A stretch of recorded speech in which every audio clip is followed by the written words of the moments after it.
നമസ്കാരം. പതിരും കതിരും.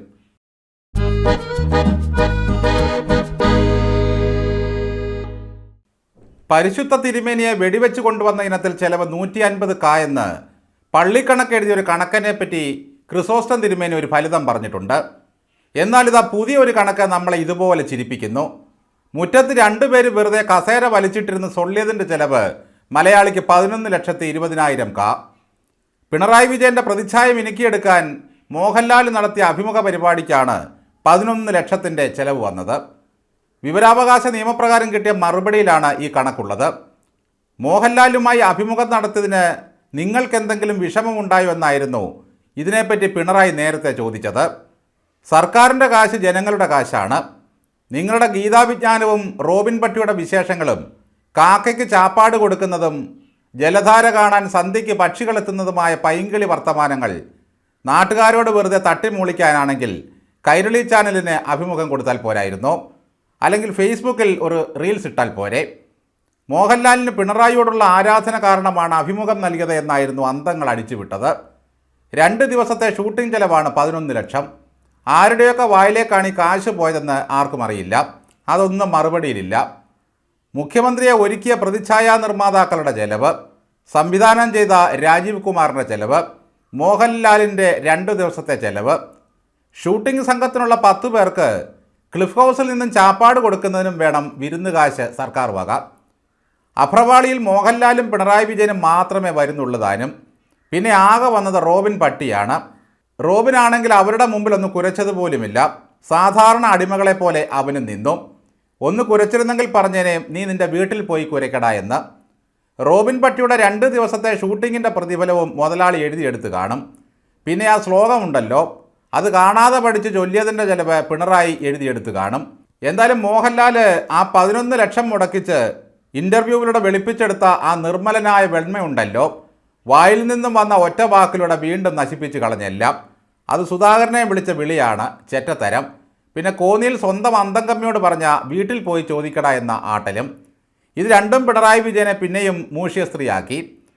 പിണറായി പറയുന്ന മറ്റൊരു സന്ദേശം കേട്ടു. ഒരു പൊതുയോഗത്തിന് ചില മര്യാദകളൊക്കെ ഉണ്ടത്രേ. ഒരാൾ സംസാരിക്കുമ്പോൾ മറ്റുള്ളവർ കേട്ടിരുന്നു കൊള്ളണം, അല്ലെങ്കിൽ എഴുന്നേറ്റ് പോയിക്കൊള്ളണം എന്ന് കരുതി സിദ്ദിഖ് MLA വയനാട്ടിൽ കൂവിയതൊക്കെ മികച്ച സാംസ്കാരിക പ്രവർത്തനങ്ങളുമാണ്. നീയൊക്കെ വീട്ടിൽ പോയി കൂവട എന്ന് ഒരക്ഷരം പോലും ഈ മനുഷ്യൻ പറഞ്ഞില്ല.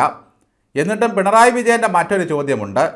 ചെറ്റത്തരം എന്ന വാക്ക് ഇന്നു മുതലാണ് ഇത്രമാത്രം അശ്ലീലമായി മാറിയത്? അത് പിണറായിക്ക് അറിഞ്ഞുകൂടാ. ഞാൻ സ്ഥിരമായി പ്രയോഗിച്ചുകൊണ്ടിരിക്കുന്ന ഒരു വാക്കാണത്രേ അത്.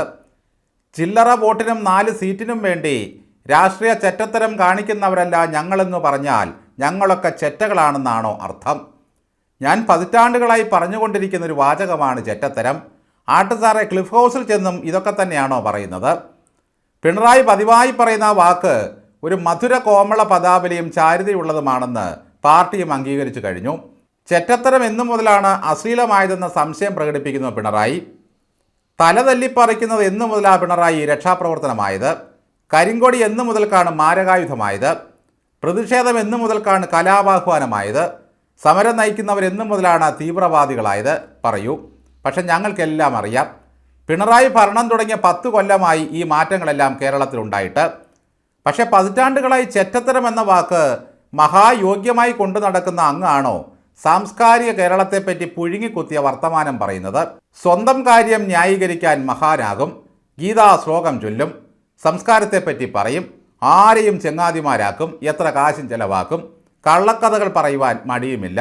നോക്കണേ, എൻ്റെ മനസ്സിൽ സന്യാസി ഉണ്ടെന്നും ഞാൻ കാക്കയ്ക്ക് തീറ്റ കൊടുക്കുമെന്നും ആക്ഷൻ സിനിമയാണ് ഇഷ്ടമെന്നും പറയാൻ പിണറായി ഖജനാവിലൂടെ ചെലവിട്ടത് 11,21,000 രൂപയാണ്. സ്വന്തം സ്വഭാവം കൊണ്ട് ഞാൻ മഹാനാണെന്ന് കാണിക്കാൻ പറ്റില്ല പുള്ളിക്ക്. അത് മോഹൻലാലിനോട് പറഞ്ഞ് 4 പേരെ അറിയിക്കണം. ഈ പിണറായി തൊട്ടാൽ കാശ് പോകും. പക്ഷേ പിറ്റേന്ന് മുതൽ ഞാൻ എൻ്റെ തനിക്കോണം കാണിക്കുകയും ചെയ്യും. എന്നോട് വല്ലതും ചോദിക്കാൻ വന്നവനോട് വീട്ടിൽ പോയി ചോദിക്കാൻ പറയും. പാർട്ടി മാറുന്നവനെ ചെറ്റ എന്ന് വിളിക്കും. സെൽഫി എടുക്കാൻ വരുന്നവരെ ആട്ടും, അല്ലെങ്കിൽ പരനാറി എന്ന് ആക്ഷേപിക്കും. രാഹുലിൻ്റെ ഗർഭക്കേസുമായി പിന്നെയും വന്നിരിക്കുകയാണ്. ഗണേശൻ്റെ ഫാമിലി പ്രോബ്ലംസിനെ പറ്റി മാന്യമായിട്ടാണ് പറയുന്നത്. വല്ലാത്തൊരു മുതൽ തന്നെ നമ്മുടെ CM. ഇതാണ് വീണ്ടും വരാൻ തയ്യാറെടുക്കുന്നത്. കണ്ടകശനിയുടെ വരവാണെങ്കിലും വരവാണല്ലോ ചെലവല്ലല്ലോ എന്ന് നമുക്ക് സമാധാനിക്കാം.